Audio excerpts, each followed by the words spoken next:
বিসমিল্লাহির রহমানির রহিম। আসসালামু আলাইকুম। আমি অ্যাডভোকেট শামসুর রহমান শিমুল বিশ্বাস পাবনা সদর 5 আসন থেকে ধানের শীষের প্রতীক নিয়ে নির্বাচনে অংশগ্রহণ করেছি। বাংলাদেশের সবচেয়ে জনপ্রিয় নেত্রী, সাবেক প্রধানমন্ত্রী ও বিএনপি চেয়ারপারসন দেশনেত্রী বেগম খালেদা জিয়া চেয়েছিলেন হিংসা নয়, প্রতিশোধ নয়, পারস্পরিক ভালোবাসা ও ভ্রাতৃত্বের মাধ্যমে বাসযোগ্য, নিরাপদ ও উন্নত বাংলাদেশ করতে। আসুন আমরা সকলে মিলে ম্যাডামের শেষ চাওয়াকে পূরণ করি এবং 12ই ফেব্রুয়ারি ধানের শীষ প্রতীকে ভোট দিয়ে তারেক রহমানের হাতকে শক্তিশালী করি। আপনাদের সকলকে ভোট কেন্দ্রে এসে ভোট দেওয়ার জন্য বিনীতভাবে অনুরোধ করছি। খোদা হাফেজ। বাংলাদেশ জিন্দাবাদ। যে আমার এই বিগত 5 দশকের একটা স্বপ্ন হচ্ছে দুঃখী মানুষের মুখে হাসি ফোটানো, এবং সবসময় চেষ্টা করি তাদের নিয়ে চলা, তাদের নিয়ে থাকা, তাদের সুখ, তাদের শান্তি আমার শান্তি হিসেবে দেখি।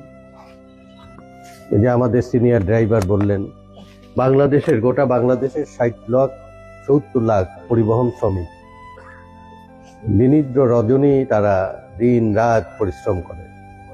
এইরকম অ্যাক্সিডেন্ট করলে প্রত্যেকেই বাংলাদেশের মধ্যে একটা জায়গায় ফোন আসে, সেটা হচ্ছে আমার নাম্বারে ফোন আসার কারণ যে আমি বিপদগ্রস্ত সেই শ্রমিক ভাইকে আমি ব্যবস্থা নেই, যেখানে নিজে যাওয়ার যাই, যেখানে নিজে না গেলে ফোন করলে হয়, এই কাজটা করি, সেজন্য তারা ফোন করে।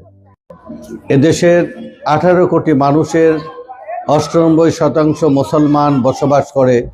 সেই ইসলাম উম্মার সকল দেশ বেগম খালেদা জিয়ার জন্য বার্তা পাঠালেন পৃথিবীর পরাক্রমশালী আর এক মহাশক্তি রাশিয়া থেকে।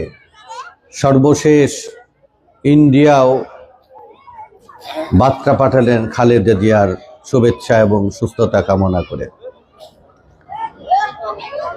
খালেদা জিয়ার প্রতিটি পদে পদে কাটা বিছিয়ে রাখা এই হায়নার দল এবং তার দোসরেরা 1991 সালে খালেদা জিয়া অভাবিতভাবে ভোটে দিতে যাওয়ার পরে এরা বলেছিলেন এক মুহূর্ত তাকে স্বস্তিতে শান্তিতে থাকতে দেব না।